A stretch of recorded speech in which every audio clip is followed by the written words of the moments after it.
The Duke and Duchess of Cambridge have had their official portrait painted together for the first time. It was painted by award-winning British portrait artist Jamie Coreth. Just now, the first official portrait of William and Catherine as King and Queen has exploded across the UK, triggering instant shock, praise, and outrage. Unveiled inside Buckingham Palace, the image shattered expectations within minutes, dividing royalists, electrifying social media, and sparking a nationwide debate over what this new reign truly represents. Portrait drops at Buckingham Palace, UK, erupts in minutes. The moment the new portrait of William and Catherine was revealed inside the blue drawing room at Buckingham Palace, the reaction across Britain was immediate. Within minutes, the image had surged to the top of X, Instagram, TikTok, and YouTube, with news networks breaking into scheduled programs to broadcast the unveiling live. Royal correspondents called it the most radical royal portrait since the red Jonathan Yeo canvas of Charles, marking a noticeable shift in tone for the monarchy. The painting sparked a national divide almost instantly. Supporters praised the image as warm, human, and finally modern, celebrating a king and queen who appear accessible rather than distant. Critics argued the opposite. Traditionalists condemned the absence of thrones, robes, and heavy regalia, describing the canvas as borderline disrespectful and accusing it of stripping away the monarchy's visual authority. Online discussions filled with edits comparing the new portrait to the 2022 Jamie Coreth painting and King Charles's controversial red portrait. Users debated whether this moment marked a refreshing break from tradition or a misstep that weakened royal symbolism. Commentators noted that this portrait carries unusual weight. It is being framed as the first visual statement of the new reign, a message about how William and Catherine intend to lead. As one art correspondent put it, "This isn't just a painting. It's policy, it's direction, it's a manifesto in oils." Understanding why the portrait triggered such reaction requires tracing the long history of royal images and how a single canvas can define a crown. From Holbein to William and Catherine, why this image matters so much. Royal portraits have shaped public memory for more than 5 centuries. Historians point to Hans Holbein's depiction of Henry VIII, which still defines how the king is remembered today, even though the original mural was lost in 1698. Since then, monarchs from Queen Victoria to Elizabeth II used portraiture as both art and subtle political messaging. Each canvas became part of the national identity. The new portrait of William and Catherine enters that tradition with enormous expectations. Analysts recall their 2022 Jamie Coreth portrait, a carefully balanced mix of glamour and restraint, and view it as the test run for what would eventually become their official image as king and queen. Others draw comparisons to King Charles III's portrait by Jonathan Yeo, saturated in bold red with a single butterfly. That painting divided viewers between those who found it shocking and those who praised its symbolism. This new portrait will follow the same path. Hung in Buckingham Palace, loaned to galleries, printed in textbooks, and studied by generations who will never see William or Catherine in person. Public reaction now may fade, but the canvas will remain. A royal historian summarized it clearly. What begins as debate becomes memory. Portraits outlive their controversies. Analysts say that the choices in this image, clothing, posture, background, and symbolism, will help define how this reign is understood decades from now.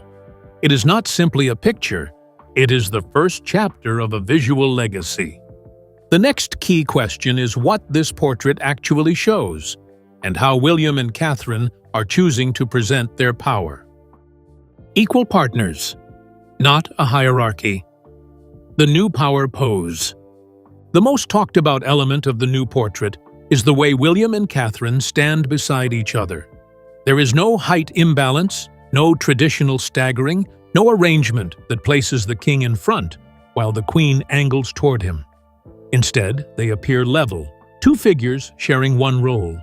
Art historians immediately noted the break from centuries of symbolism. One expert said, "This is not a consort supporting a monarch. This is a partnership." Earlier royal portraits, from George VI and Elizabeth, to early images of Queen Elizabeth II and Prince Philip, leaned heavily on hierarchy. Monarchs were centered, framed by thrones, columns, or regalia, while consorts occupied secondary positions. In contrast, this portrait aligns their shoulders, their eye lines, and their stances. Nothing in the composition signals rank, even though William is king. Generational reaction reflects that shift. Older traditionalists argue that removing visual hierarchy weakens the image of kingship and blurs the distinction between sovereign and spouse. Younger viewers interpret it differently. Many describe it as finally realistic, a portrayal of the couple as the public sees them, unified, collaborative, and frequently working together across engagements. Political analysts point out that William has spoken for years about the monarchy as a team, emphasizing family unity and shared service. This portrait transforms that message from language into image. A royal commentator put it simply, "They are presenting themselves as co-leaders of a modern crown." Alongside this shift in posture, the environment around them signals another break from the old visual order, this time in the setting itself. A softer stage, no throne room, no overload of gold. The setting of the portrait surprised both supporters and critics. Instead of a grand throne room, pillars, or heavy gilded decor, the background is gentle, warm, and understated. It resembles the softer interiors of Kensington Palace or private rooms at Windsor, not the imposing ceremonial spaces historically used for royal portraits. One art critic said, "It's a royal scene without the royal armor." For centuries, monarchs used surroundings to project power. Queen Victoria appeared among marble columns and imperial symbols. Early portraits of Elizabeth II showcased thrones, state robes, and shimmering regalia. These backdrops were visual declarations of the monarchy's scale and authority. William and Catherine's portrait removes those elements almost entirely. Instead, viewers noticed the ambient light, muted architectural details, and absence of dominant props. Analysts linked the setting to the couple's long-running public style: school visits, outdoor engagements, walkabouts, and community-focused projects. It communicates approachability rather than grandeur. Royal watchers interpret this as a deliberate statement, a monarchy closer to everyday life. But the softness sparked debate. Critics argued that removing ceremonial markers risks making the monarchy feel too ordinary. Supporters countered that modern Britain responds better to openness than spectacle. As one commentator explained, power isn't being communicated by gold, it's being communicated by presence. The portrait's environment becomes a central dividing line in the national discussion. It represents a smaller, more human monarchy, one stripped of excess but anchored in service. With setting and posture reshaping expectations, attention turned to the final layer of meaning, the clothing that completes the story. Clothes as code. What their outfits quietly announce. The first detail viewers noticed was that Prince William was not wearing full military regalia. Instead of heavy medals, a sash, or formal decorations, he appeared in a streamlined jacket, creating a softer, more modern image of kingship. Critics and supporters alike agreed that this choice mattered. One analyst said, "He is not presenting the king of empire. He is presenting the king of today." The simplified look signaled a shift away from the old visual language of command. Attention then moved to Catherine, Princess of Wales, whose dress blended modern fashion, royal polish, and her well-known practice of narrative dressing. Commentators pointed out how Catherine often uses her wardrobe to connect past moments to present messages, supporting British designers, recycling meaningful garments, and choosing colors aligned with themes of stability and service. The soft palette of this portrait echoed the tones from their 2022 image and reinforced a sense of steady continuity. Fashion writers also compared the couple's overall palette to the striking red used in King Charles III's portrait by Jonathan Yeo. While Charles's painting felt bold and provocative, William and Catherine's portrait embraced calm light, muted tones, and visual balance. Some analysts interpreted this contrast as a declaration of tone for their reign. Less dramatic, more grounded. One critic summed it up clearly. "Before they speak, the clothes tell you who they intend to be." But for many viewers, the most emotional reaction came not from the outfits themselves, but from the jewelry. Pieces carrying the weight of memory from two queens who shaped Britain's past. Crown Jewels of Memory. Elizabeth and Diana in a single frame. The subtle sparkle on Catherine's wrist and neckline drew immediate attention. Observers quickly recognized one piece linked to Queen Elizabeth II, a familiar jewel worn during years of service. Its presence quietly tied the portrait to the legacy of a monarch remembered for duty, steadiness, and national continuity. As one royal historian noted, Elizabeth appears here not through paint, but through inheritance. Moments later, social media erupted again when viewers identified a second item believed to belong to Diana, Princess of Wales. Within minutes, feeds filled with side-by-side images of Diana wearing the original piece and Catherine wearing it now. The symbolism struck a deep chord, a son honoring his mother, a bridge between past and present, a connection between two women who shaped both the monarchy and public emotion. Comments repeated the same phrase. "Diana is part of this portrait too." What made the choice even more powerful was its dual direction. Elizabeth represents institutional strength, while Diana represents human vulnerability and compassion. Including both signals that William's reign intends to draw from each influence, formal stability on one side, emotional openness on the other. Some critics argued the gesture risks leaning on sentiment, but others saw it as a natural continuation of family legacy. By placing these jewels into a single frame, the portrait carries the weight of two eras. It signals remembrance, continuity, and a deliberate merging of the monarchy's strongest symbols into the first visual statement of William and Catherine's new chapter.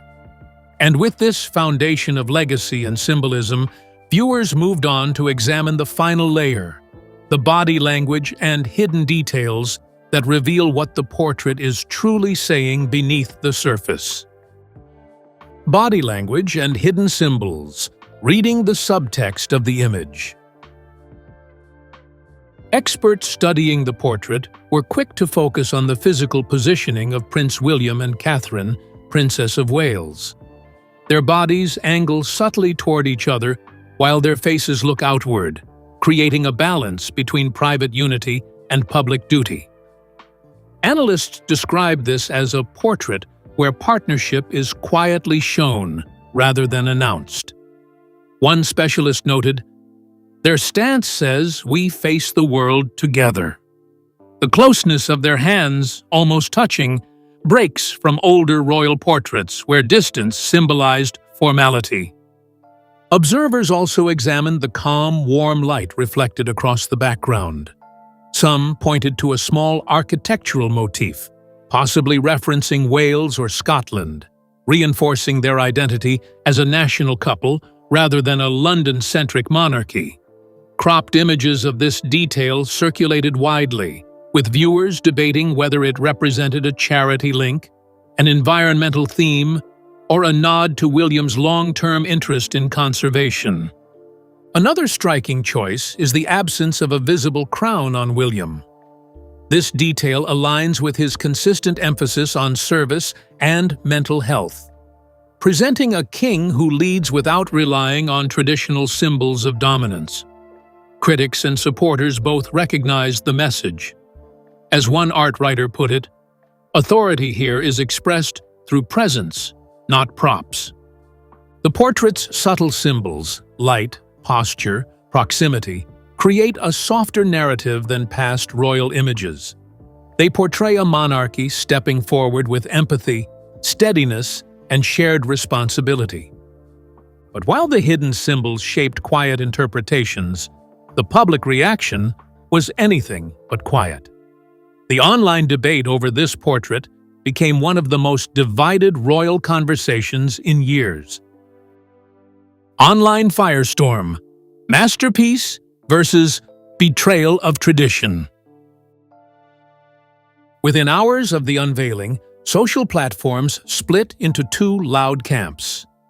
Supporters flooded X, Instagram, and TikTok with praise, calling the portrait the image of a modern crown and celebrating its warmth. Meanwhile, critics launched the hashtag #NotMyKingPortrait, accusing the artwork of abandoning royal majesty. One comment read, "This looks like an Instagram shoot, not a royal portrait." Art critics drew comparisons to the Jamie Correth 2022 portrait and the red Jonathan Yeo canvas of King Charles III, a painting that previously stirred similar controversy. Those who favored the new image argued it corrected what they saw as stiffness in the Correth portrait. Opponents insisted that the older style carried more weight and formality. The debates became less about art and more about identity, what the monarchy should look like in a changing Britain. Republican groups quickly used the moment to question the relevance of royal portraiture altogether, while traditional monarchists defended it as a vital part of national heritage. News outlets paired glowing praise with fierce criticism, emphasizing the scale of the divide. As one broadcaster said, "This portrait has become a referendum on the future of the monarchy."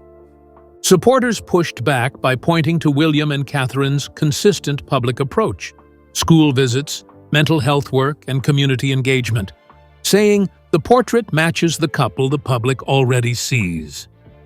Critics countered that the monarchy risks losing its historical mystique by looking too familiar.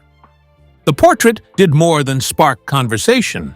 It exposed the tension between modern expectations and traditional symbolism. And as the debate raged on, historians reminded the public that a single portrait can shape a royal legacy for centuries, raising the stakes for how this image will be remembered. Legacy pressure, one painting that could define them for centuries. Historians quickly noted that this portrait now enters the same long tradition as the images of Holbein's Henry VIII, Queen Victoria, and Queen Elizabeth II, whose portraits shaped national memory for generations. They reminded viewers that the pose, the clothing, the symbols, and even the light will become part of the permanent visual record of Prince William and Catherine, Princess of Wales. One historian stated, "A portrait is not for the moment, it is for the centuries after." Reports suggest the painting will be displayed first in Buckingham Palace or Windsor, then travel to the National Portrait Gallery and regional museums, following the same route taken by the 2022 Jamie Correth portrait. Curators expect it to appear in textbooks, documentaries, school materials, and future biographies, becoming the default image used to teach this period of monarchy. Commentators also treated the portrait as a constitutional marker. The equal posture, the softer setting, and the absence of heavy regalia are being analyzed as signs that this reign will likely emphasize service over spectacle. Analysts questioned whether the monarchy is consciously moving away from old imperial grandeur toward a quieter, more relatable form of leadership. A political writer observed, "If this image defines the reign, then the message is partnership, not hierarchy." Archivists noted that every detail chosen in this sitting, Catherine wearing pieces linked to Elizabeth and Diana, William's modern attire, the muted background, will be revisited by future generations who never witnessed this unveiling. The portrait becomes both symbol and signal, preserving the story the couple wants history to remember. And behind the scenes, the creation of this portrait reveals even more about how William and Catherine plan to guide the monarchy from this point forward. Inside the studio, artist choice, sittings, and what this signals next. Palace insiders revealed that William and Catherine took part in several portrait sittings, shaping the painting through direct involvement. This mirrors the approach of earlier royal commissions, including those of Jonathan Yeo and Jamie Corrith, where subjects influenced pose, lighting, and tone. One source familiar with the process said, "They knew exactly what message they wanted the portrait to send." Details about the chosen artist describe a figure respected in modern British portraiture, recognized by major galleries, rooted in realism, and known for blending traditional technique with contemporary style. This choice signals support for the next generation of British artists and a desire to move the monarchy's imagery into a modern era. Reports claim that palace officials initially proposed a more traditional setup: additional medals, a visible throne, and a sharper hierarchy between the king and queen. But William and Catherine pushed for the cleaner, balanced arrangement seen in the final work. Their preference prevailed, marking what commentators call a visual reset for the monarchy's public identity. Public relations teams have already linked the portrait to upcoming engagements, including charity initiatives, mental health campaigns, and early reign tours. The themes displayed in the painting, warmth, continuity, shared leadership, and a less intimidating crown, will shape how these events are framed. Analysts now question what future portraits might look like. Will solo images of William return to more traditional forms? Will Catherine's next portrait highlight her growing influence? And will public opinion soften once the canvas is seen in person across museums? For now, the portrait stands as the opening statement of their reign. Everything from this point forward will be measured against the image the couple chose to send into history. The debut portrait has ignited a fierce national reaction, signaling a turning point for the monarchy as Britain watches the new reign take shape. Stay tuned for updates and follow us for continuing royal coverage.